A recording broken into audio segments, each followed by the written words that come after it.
Race Talks is unique. You never know who's coming through the door. We've had all different ages be a part of the discussion. We've had people who were 100 who came. My mother lived to be 101. We've had people who were newborns who came. We've had speakers that were in fourth grade. Some of the most amazing discussion groups were third and fourth grade students who came to Race Talks with their parents. What makes it a success is the environment in the room. I was inspired to start Race Talks because there is so much racism going on in the world. It's not a new thing. It's been going on for forever. There was a factoid that caught my attention that by the year 2040, there would be more people of color than there were white people in the United States.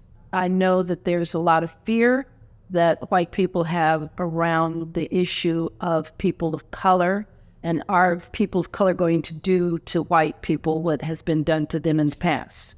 And I've never heard anyone say that they would like retribution. What I hear people say is they want equity. And so I thought the best way to make sure that people understood this on all sides, that they were being heard and they were being listened to, was to have conversations around issues of race. The first hour we have speakers, and the second hour we have facilitated discussions. And we encourage folks when they come to not sit with the people that they know. Go sit with somebody you don't know. Each discussion is totally different. We crack jokes, we laugh. I think having food is really important. It gives them something to talk about. You know, somebody's food is wafting over towards you. You're going to go, what is that? Oh man, that smells really good. And next thing you know, you're in a conversation with the person. It's just a safe environment.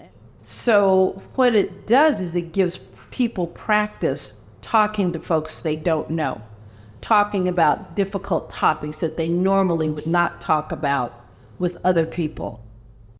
Once people leave Race Talks, they've gotten encouraged to speak about topics. Basically, the whole idea is to give people a chance to be heard, to have difficult conversations, how to talk, but also how to listen. George Floyd brought in a new era. As someone said, the Holocaust was the first racial catastrophe that was recorded. George Floyd was the first time that it was recorded and sent out over and over and over again to people over the news. And so it gave white people an opportunity to see what people of color have known has gone on for decades, for generations, for centuries in this country and across the world.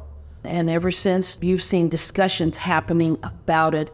And white people who are allies, I like to think of them more as, I like them to be co-conspirators as opposed to allies. Allies, kind of on the periphery. Co-conspirator, you're all caught up in it. You're working on it to help make a change. Race Talks is definitely a part of a larger movement to change the discussion, the complexion, the racial scene here in this country and in the world. People are starting to realize through exposure to other folks that we want the same things. So I think structures change by individuals changing, and individuals change by having experiences. Race Talks makes a change in people's lives in that they are brought into a community as a whole, and they're having an experience together that makes them connected. That's what all of us do out in the world every day. So we have experiences, we make friends with people we don't know, and that's all Race Talks is a place for people to gather and be themselves and to speak their truth.